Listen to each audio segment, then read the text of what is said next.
Jack, a hard-working contractor, rarely took time off, but Lisa had insisted they needed to reconnect as a family.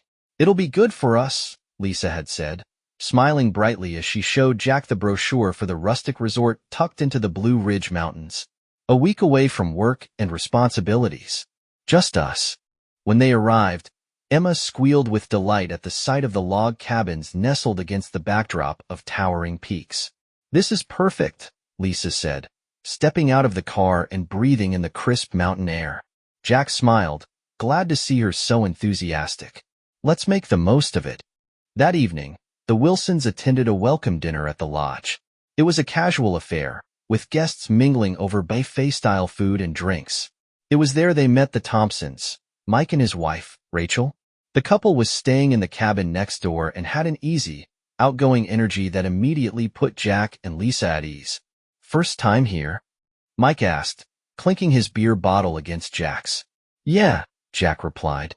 "We don't get out much, so this is a big deal for us." "Well, you picked a great spot," Mike said. "Rachel and I come up here every year. There's nothing like it." Lisa seemed particularly taken with Rachel, who was lively and charming. The two women struck up a quick friendship, laughing over shared stories about marriage and parenting. By the end of the evening, the Thompsons had invited the Wilsons over to their cabin for drinks the following night. The next day, the Wilsons explored the trails around the resort. Emma was thrilled to spot deer and chipmunks, and Jack enjoyed watching her excitement. That evening, after putting Emma to bed, they headed to the Thompsons' cabin for drinks as planned. The atmosphere was warm and inviting, with music playing softly in the background and the fireplace casting a golden glow. Jack noticed that Lisa was unusually animated, laughing at Mike's jokes and leaning in slightly when he spoke. At first, Jack thought nothing of it. Lisa was naturally friendly. But as the night went on, he couldn't ignore the way her attention seemed focused entirely on their neighbor. When they returned to their own cabin later that night, Jack tried to brush off his feelings. He told himself he was being paranoid. Over the next couple of days, Jack's unease deepened. Lisa seemed increasingly distant, spending less time with him and Emma and more time texting on her phone or claiming she needed some air. One afternoon, while Emma was napping, Jack noticed Lisa heading toward the Thompsons' cabin. "Where are you going?" he asked, trying to keep his tone light. "Rachel asked me to come by," Lisa said casually. Jack nodded, though something about her demeanor didn't sit right with him. As the hours passed, Jack's suspicions grew. He tried to focus on Emma, playing board games with her in the cabin, but his mind kept drifting to Lisa and her odd behavior. That evening, Lisa was unusually quiet at dinner. When Jack asked if she was okay, she smiled faintly. "I'm fine," she said. "Just tired." But Jack wasn't convinced. The breaking point came 2 nights later. Jack woke up in the middle of the night to find Lisa's side of the bed empty. At first, he assumed she was in the bathroom, but when he checked, the door was open, and the room was dark. "Lisa?" he called softly, not wanting to wake Emma. There was no response. Panic and anger surged through him as he quickly pulled on his jacket and stepped outside. The night was cold and quiet, the only sound the rustling of leaves in the breeze. Jack's heart pounded as he glanced toward the Thompsons' cabin. A faint light glowed in one of the windows. Without thinking, he walked toward the cabin, his breath visible in the chilly air. As he approached, he heard muffled voices and a sound that made his blood run cold. Laughter. Lisa's laughter. He stepped closer, peering through the partially open curtains. What he saw stopped him in his tracks. Lisa and Mike were sitting on the couch, their faces inches apart. Mike's hand rested on her knee, and Lisa was leaning into him, her expression one of intimacy and excitement. Jack felt like he'd been punched in the stomach. He couldn't believe what he was seeing. Like the video to support Jack. "Unbelievable," he muttered under his breath. The anger and betrayal coursing through him were too much to contain. He banged on the door, his fists trembling. "Lisa, open the door." Inside, Lisa and Mike froze, their faces pale. The loud knocking echoed through the quiet of the night. Inside the Thompsons' cabin, Lisa scrambled to compose herself, her face pale as she stood up. Mike looked frozen, his usual confident demeanor replaced with a mix of shock and fear. "Lisa, Open the damn door. Jack's voice thundered from outside. Lisa hesitated for a second too long, and Jack, fueled by rage, shoved the door open. He stormed in, his face red with anger. What the hell is this? Jack roared, his eyes darting between Lisa and Mike. Lisa took a step back, her hands trembling. Jack, it's not what it looks like. Don't insult me. Jack snapped, his voice shaking with rage. He turned to Mike, who was now standing, his hands raised defensively. Stay the hell out of this, Jack shouted, pointing a finger at him. You think I don't see what's going on here? Jack, calm down, Mike said, his voice low. Nothing happened. Don't you dare tell me to calm down. Jack barked. You've been sniffing around my wife since the day we got here. Lisa tried to step in, her voice pleading. Jack, please, let me explain. Jack glared at her, his voice cold. Explain? You were in here in the middle of the night, laughing with him, letting him touch you. What the hell is there to explain? Before Lisa could respond, the sound of a small voice cut through the tension. Dad? Jack turned to see Emma standing in the doorway, her face groggy and confused. She was clutching her stuffed bear, her wide eyes darting between her parents. What's going on? She asked softly. Jack's anger faltered for a moment, replaced by guilt. He hadn't meant for Emma to witness any of this. Go back to bed, sweetheart, Jack said gently, trying to mask his emotions. But Emma didn't move. Why are you yelling? Is Mommy okay? Lisa stepped forward, her voice trembling. Emma, honey, everything's fine. Go back to the cabin, okay? No, it's not fine, Jack said, his voice low but firm. He turned back to Lisa, his eyes filled with disgust. Tell her why you're really here, Lisa. Go ahead. Lisa's face crumpled as tears streamed down her cheeks. Jack, please.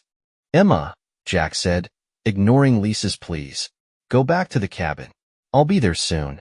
Reluctantly, Emma nodded and walked away, her small frame disappearing into the darkness. Once Emma was gone, Jack turned back to Lisa and Mike, his anger boiling over. Do you even realize what you've done? Jack said, his voice shaking. You've humiliated me. You've destroyed our family. And for what? Him? He jabbed a finger in Mike's direction. Lisa sobbed, her hands covering her face. Jack, I'm sorry. I didn't mean for this to happen. Jack let out a bitter laugh. Didn't mean for it to happen? You made a choice, Lisa. You don't accidentally end up sneaking into another man's cabin in the middle of the night. Mike tried to interject. Look, Jack. Shut up, Jack shouted, his voice echoing through the room. You're just as guilty as she is. I trusted you. We came here to relax, to fix our marriage, and you. He shook his head, his words trailing off in anger and disbelief. Lisa reached out toward Jack, but he stepped back, his expression hard. Don't touch me. You disgust me. The shouting drew the attention of other guests. Within minutes, the resort manager arrived, his face tense as he stepped into the cabin. What's going on here? The manager asked, his eyes darting between Jack, Lisa, and Mike. Nothing, Lisa said quickly, wiping her tears. It's not nothing, Jack said, his voice still filled with anger. I just caught my wife sneaking around with this guy. He pointed at Mike, who remained silent. The manager sighed, his expression one of annoyance. I'm sorry, but we can't have this kind of disruption. If you don't calm down, I'll have to ask you to leave. Jack stared at him, his anger briefly replaced by disbelief. You're kicking me out? I'm not the one sneaking around. Sir, I understand you're upset, but we have other guests to consider, the manager said firmly. Jack let out a bitter laugh. Fine, we're leaving anyway. Come on, Lisa. Lisa hesitated, her face pale. Jack? Now. Jack barked, his voice leaving no room for argument. Back at their cabin, the tension was suffocating. Jack threw their belongings into suitcases with furious efficiency, while Lisa stood frozen in the corner, her eyes red and swollen. Jack, please, let me explain, she said softly. There's nothing to explain, Jack replied without looking at her. You made your choice, Lisa. Now you get to live with it. Think about Emma, Lisa pleaded. We can't just leave like this. Jack stopped packing and turned to face her, his expression cold. I am thinking about Emma. She deserves better than a mother who sneaks around behind her father's back. Lisa flinched, but she didn't argue. She knew there was nothing she could say to fix what she had done. The drive back home was silent and tense. Emma sat in the back seat, clutching her stuffed bear and staring out the window, while Jack kept his eyes fixed on the road, his jaw clenched. Lisa tried to break the silence once, her voice tentative. Jack, don't, Jack said sharply. Not in front of her. Lisa fell silent, tears streaming down her face as she stared out the window. By the time they reached home, Jack had made up his mind. He couldn't stay in a marriage where trust had been shattered so completely. We'll talk tomorrow, he said coldly as he dropped his suitcase by the door. Right now, I just need to be alone. Lisa nodded, her shoulders slumped in defeat. She knew their marriage was crumbling, and there was nothing she could do to stop it. Jack had barely slept. He spent the night on the couch, staring at the ceiling and replaying the events of the past few days. The betrayal burned in his chest, making it impossible to relax. Over breakfast, Emma sat quietly at the table, poking at her cereal. She finally looked up at Jack, her voice timid. Daddy, why were you so mad at Mommy? Jack's throat tightened. He glanced at Lisa, who stood by the sink, her back turned to him as she wiped a dish she had already cleaned twice. Jack forced a smile for Emma's sake. Sometimes grown-ups have arguments, sweetheart. But don't worry about it, okay? Emma frowned, unconvinced. Are you and Mommy going to be okay? Jack hesitated, his heart breaking at the question. Before he could respond, Lisa spoke up, her voice trembling. Of course we will, honey, she said, turning to face Emma. Mommy and Daddy love you very much. Emma nodded, but the uncertainty in her eyes lingered. Once Emma went to her room to play, Jack turned to Lisa, his expression cold. We need to talk. Lisa nodded, her hands trembling as she set the dish on the counter. I know. They sat across from each other at the kitchen table, the silence between them heavy. How long? Jack asked, his voice low but firm. Lisa's eyes widened. What? You heard me, Jack said, his jaw clenched. How long has this been going on? Was it just that night, or has it been happening all along? Lisa shook her head quickly. Jack, I swear, it wasn't a long-term thing. It just happened. I don't even know how to explain it. You'd better try, Jack said, his voice sharp. Lisa took a deep breath, her hands gripping the edge of the table. I was lonely, Jack. You've been working so much, and we've barely had time for each other. Mike was just there. He was charming, and he listened to me. It was stupid, and I regret it more than you can imagine. Jack stared at her, his expression a mix of anger and disbelief. So it's my fault now? I worked hard to give you and Emma a good life, and this is how you repay me. That's not what I meant, Lisa said quickly, tears streaming down her face. I'm not blaming you. I felt disconnected, and I made a terrible mistake. Jack stood abruptly, his chair scraping against the floor. A mistake? Sneaking into another man's cabin in the middle of the night isn't a mistake, Lisa. It's a choice. A selfish, destructive choice. Lisa sobbed, burying her face in her hands. I'm so sorry, Jack. Please, don't give up on us. Jack's voice softened, but only slightly. You gave up on us the moment you walked into that cabin. The days that followed were filled with tension. Jack avoided Lisa as much as possible, spending most of his time at work or with Emma. When they did speak, their conversations were brief and strained. As if the situation weren't already unbearable, Mike and Rachel Thompson reached out to the Wilsons. Rachel, furious and heartbroken, called Jack one evening. I had no idea, Rachel said, her voice trembling with anger. Mike swore it was nothing serious, but how could he do this to us? To our families? Jack sighed, feeling a strange mix of sympathy and bitterness. I don't know, Rachel, but you deserve better. So do you, Rachel said firmly. If there's anything I can do, let me know. After the call, Jack sat in silence, his head in his hands. The situation had spiraled far beyond his control, and he felt powerless to stop it. The final straw came a week later when Jack overheard Emma talking to her stuffed bear during playtime. "Mommy and Daddy are mad at each other," she said in a quiet voice. "I think it's my fault." Jack's heart broke as he listened. He couldn't let Emma grow up in an environment filled with tension and resentment. That night, he sat down with Lisa once more.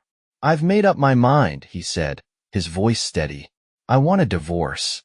Lisa gasped, her face pale. "Jack, no.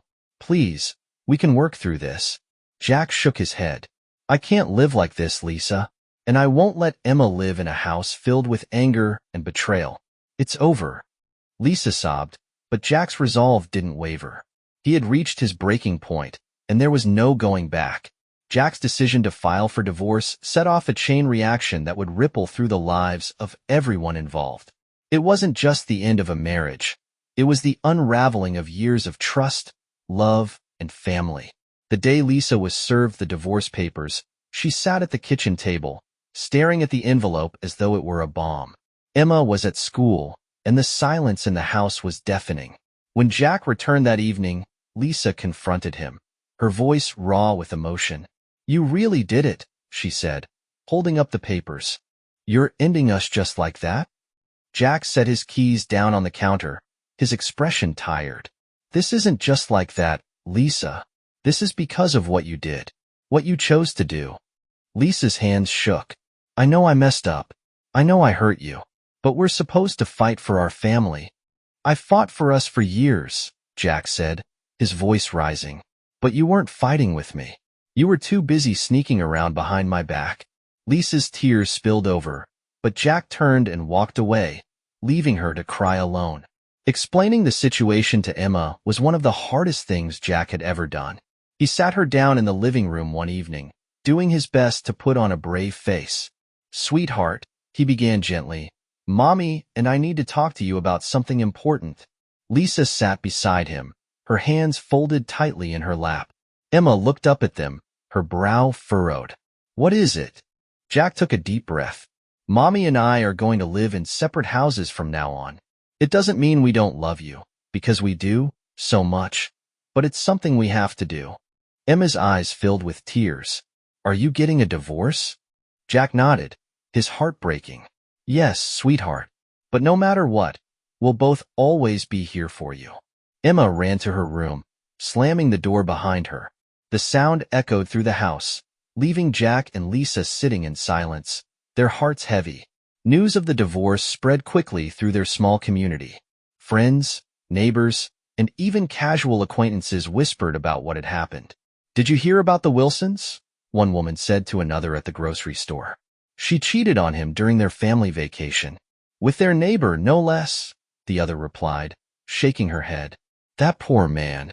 Jack tried to block out the whispers, but the pitying looks and awkward interactions only deepened his frustration.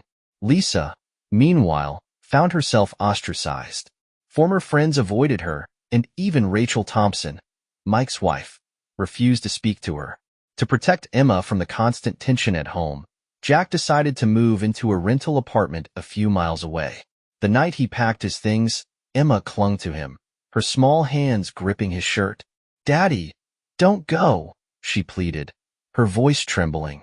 Jack knelt down and held her close. "I'm not going far, sweetheart.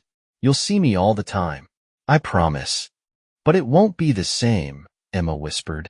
Jack fought back tears as he kissed her forehead. "No, it won't. But we're going to get through this. I promise." As he left the house that night, his suitcase in hand, he glanced back at Lisa. She stood in the doorway, her face pale and tear-streaked. "Goodbye, Lisa," Jack said quietly. Lisa didn't respond. She simply watched as he walked away, the weight of her choices crashing down on her. With Jack gone, Lisa was left to face the consequences of her actions alone. The house felt empty without him, and Emma's sadness only made the loneliness worse. Lisa tried to reach out to old friends, but most of them had sided with Jack. Even her family was distant, their disappointment palpable during phone calls. "You made your bed, Lisa," her sister said bluntly during one conversation. "Now you have to lie in it." Lisa spent her nights staring at the ceiling, haunted by regret. She had thrown away everything that mattered, and she had no idea how to fix it. Meanwhile, Mike was dealing with the collapse of his own life. Rachel had filed for divorce the week after the vacation, and she made it clear she wanted nothing to do with him. "I trusted you," Rachel said during one of their final arguments. "You betrayed me, and for what? A fling with someone else's wife?" Mike tried to apologize, but Rachel wouldn't hear it. She packed her things and moved out, leaving Mike to sit alone in their cabin, surrounded by reminders of the life he had destroyed. Despite the pain, Jack began to rebuild his life. He focused on being the best father he could be for Emma, spending as much time with her as possible. He also threw himself into his work, using the long hours to distract himself from the heartbreak. Slowly but surely, he began to find moments of peace. One evening, as he sat in his apartment, he received a text from Rachel Thompson. "Rachel, I know this is awkward, but I just wanted to say I'm sorry for everything you've been through. You didn't deserve any of it." Jack replied, "Thank you. You didn't deserve it either." Though their exchange was brief, it gave Jack a small sense of closure. Months passed, and the Wilson family adjusted, though not easily, to their new reality. The divorce, while still fresh, had left deep scars on everyone involved. Jack tried to rebuild, Lisa struggled with guilt and loneliness, and Emma found herself caught in the emotional crossfire. Emma, once a bubbly and cheerful child, had become withdrawn. At school, her teachers noticed she seemed quieter than usual, her focus waning during lessons. One evening, Jack picked her up after school and found her sitting alone on the playground, clutching her stuffed bear. "Hey, sweetheart," Jack said softly, crouching beside her. "What's wrong?" Emma shrugged, avoiding his eyes. "I don't like it when we're not together," she whispered. Jack's chest tightened. He knew the separation was hardest on her. "I know, Emma," he said, pulling her into a hug. "But no matter where Mommy and I are, we both love you so much. That will never change." Emma nodded, but her small voice broke Jack's heart. "I just want things to go back to the way they were." Lisa's weekends with Emma were strained. Though she tried her best to make their time together fun, Emma's distance was palpable. One Saturday, Lisa took Emma to the park and tried to strike up a conversation. "Do you want to go on the swings?" Lisa asked, forcing a smile. Emma shook her head. "No, thanks." "Okay," Lisa said, trying again. "How about ice cream? We can get your favorite." Emma looked up at her, her expression serious. "Why can't Daddy come too?" Lisa's heart sank. "Sweetie, Daddy and I aren't together anymore. But we both love you very much." "But it's not the same," Emma said quietly. Lisa blinked back tears, realizing that no amount of outings or treats could fix what she had broken. For Jack, moving on was a slow but steady process. He threw himself into work, gaining recognition for his dedication and skill. His colleagues, aware of what he'd been through, rallied around him, offering support and encouragement. One day, his boss called him into the office. "Jack, I've been watching how hard you've been working these past few months," she said. "I know it hasn't been easy for you, but you've done an incredible job. We'd like to offer you a promotion." The news was a rare bright spot in Jack's life. Though he still carried the weight of the divorce, the promotion felt like a step toward rebuilding his sense of purpose and stability. One evening, there was a knock at Jack's apartment door. When he opened it, he was surprised to see Rachel Thompson standing there. "Rachel," Jack said, his brows furrowing, "what are you doing here?" Rachel gave him a small smile. "I'm sorry to show up like this, but I wanted to talk to you." Jack stepped aside, letting her in. "What's on your mind?" Rachel sat on the edge of the couch, her hands folded in her lap. "I've been thinking about everything that happened. It's been hard, but I've realized something. You and I were both victims in this." Jack nodded, sitting across from her. "I guess we were." Rachel hesitated before continuing. "I just wanted to say, I'm sorry. I'm sorry that Mike and Lisa's selfishness tore apart our families. And I wanted you to know that you're not alone in this." Jack gave her a small smile. "Thanks, Rachel. That means a lot." Though the visit was brief, it left Jack feeling a sense of camaraderie he hadn't expected. Meanwhile, Lisa's life had become increasingly isolating. Most of her friends had distanced themselves after the affair became public knowledge, and even her family seemed to view her with thinly veiled disappointment. One night, as she sat alone in the house that now felt far too big, Lisa scrolled through old photos on her phone. Pictures of her and Jack smiling at the beach, of Emma's last birthday party, of the family vacation she had destroyed. The weight of her actions pressed down on her, suffocating and relentless. Unable to sleep, she picked up her phone and called Jack. "Lisa," Jack answered, his tone wary. "Why are you calling?" Lisa's voice broke. "I wanted to hear your voice. I miss you." Jack sighed. "Lisa, we've been over this. It's done." "I know," she whispered, "but I can't stop thinking about what I've done. I ruined everything, Jack, and I don't know how to live with myself." Jack's voice was firm but not unkind. "You need to figure that out, Lisa. I've moved on. You should too." As for Mike, his life had become a train wreck. After Rachel divorced him, he was forced to sell their home and move into a small apartment. His once successful career as a financial advisor took a hit as word of the affair spread through their professional circles. One night, after too many drinks, Mike called Lisa. "Do you ever think about what we did?" he slurred. "Don't call me," Lisa said, her voice sharp. "We destroyed everything, Mike. There's nothing left to talk about." She hung up, feeling a wave of disgust for him, for herself, and for the choices that had led them here. Despite the pain and betrayal, Jack began to find glimmers of hope in his new life. He spent more time with Emma, creating new traditions and memories that helped them both heal.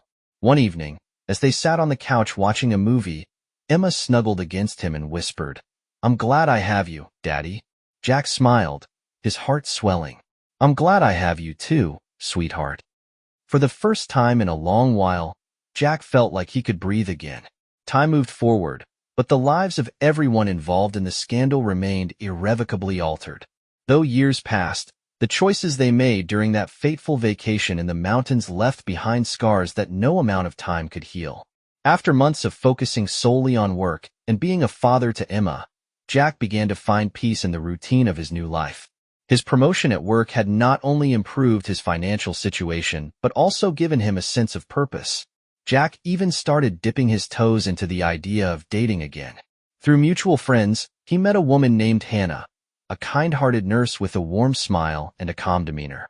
Their first few dates were casual, mostly coffee and walks in the park, but Hannah brought a calmness into Jack's life that he hadn't felt in years.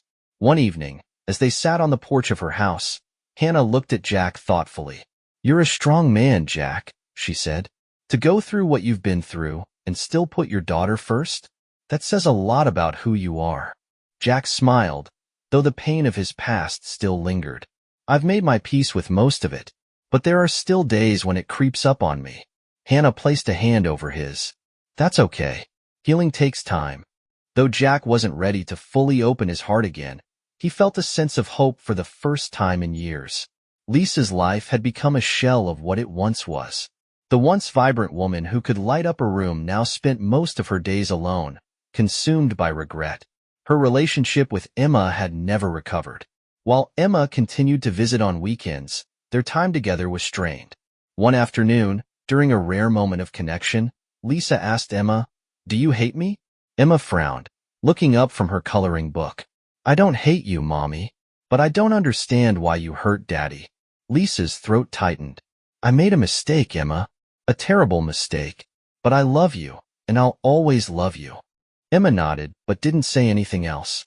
Lisa knew that rebuilding their bond would take years, if it was even possible. Mike, once a successful and confident man, had hit rock bottom. Rachel's divorce had left him financially drained, and his professional reputation had taken a major hit. He spent his nights drinking alone in his apartment, replaying the events that had destroyed his life. The guilt gnawed at him, but instead of taking responsibility, he sank deeper into self-pity. One evening, he drunkenly tried to call Rachel, hoping for some kind of reconciliation. "Mike," Rachel said coldly, "this is the last time I'm answering your calls. We're done. You need to let go and move on." "But I miss you," Mike slurred. Rachel sighed. "You should have thought about that before you threw everything away." She hung up, leaving Mike to sit alone in the dark. Thank you for listening to the story to the end. Please like, share your thoughts and subscribe to the channel.